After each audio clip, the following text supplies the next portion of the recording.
Danger Dolan. On the Timeless Isle in patch 5.4, we have a weekly quest line called the Visions of Time, in which different realities and events happen that might not necessarily be canon, but then they can also predict something that will happen. So in the very last vision, a bronze dragon is murdered and her name is Soridormi.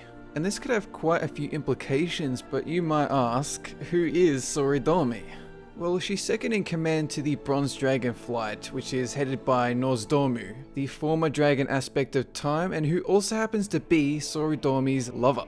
When Deathwing created the Dragon Soul, she was there representing the Bronze Dragon in place of Nozdormu, and she offered their power, which kind of backfired on every dragon ever. Now, she's only really had any impact on the story of WoW during the Burning Crusade, and she was in charge of the Scale of the Sands, which is a faction that was all about preventing some interference of the old Hyjal Summit raid. Basically, they just had to make sure that the Burning Legion wouldn't take a giant flaming dump on the World Tree, and they were quite successful. But there's also another quest line in which she asks you to take down Kael'thas and Lady Vashj and take their vials of eternity. Now, here's where things get interesting. Illidan Stormrage had 7 vials left over from the War of the Ancients. 3 of them were used at the top of Mount Hyjal, 1 was used to create the Sunwell at Quel'Thalas, and 2 of them were given to Lady Vashj and Kael'thas, but there were only remnants remaining in their vials, and now they're in the possession of Soridormi, who used them to give people access to that old Hyjal Summit raid. And the last Vial of Eternity is still missing, but it is rumoured that Illidan had it on him when he was killed. Now, there really hasn't been any other information on Soridormi, that's kind of where it ends. She hasn't had any role since Burning Crusade, so here is some speculation. We all know that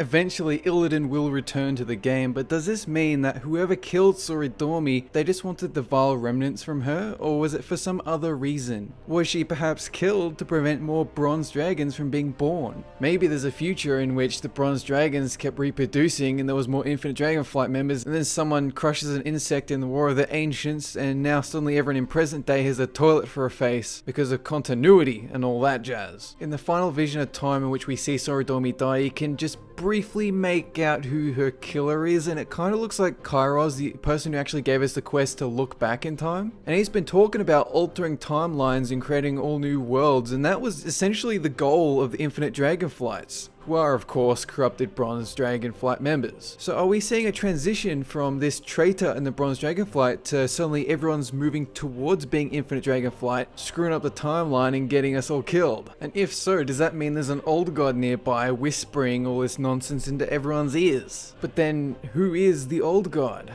And what is their intention? And is this all leading towards a time travel expansion? I have done a video on this recently, linked below. If we're leading up to some traitor in the Bronze Dragonflight, I think they're going the right way about it, because Garrosh Hellscream's role was pretty small when we first saw him in Burning Crusade, but then it expanded. Maybe whoever this is, they just want to rewrite history because something bad happened to them. Like, it might be Illidan, it might be a Jara, it could be anyone. Whoever killed Soridormi did it for a very specific purpose, and it could be one of those two things. Either they did it to get the Vile Remnants, or they did it because they saw something in the future involving the Infinite Dragonflight and her involvement with the bronze. I'll be very interested to see what happens next. That's it for this Lorebox. If you'd like to see me cover a story topic really quick, leave a comment below. Have a good one.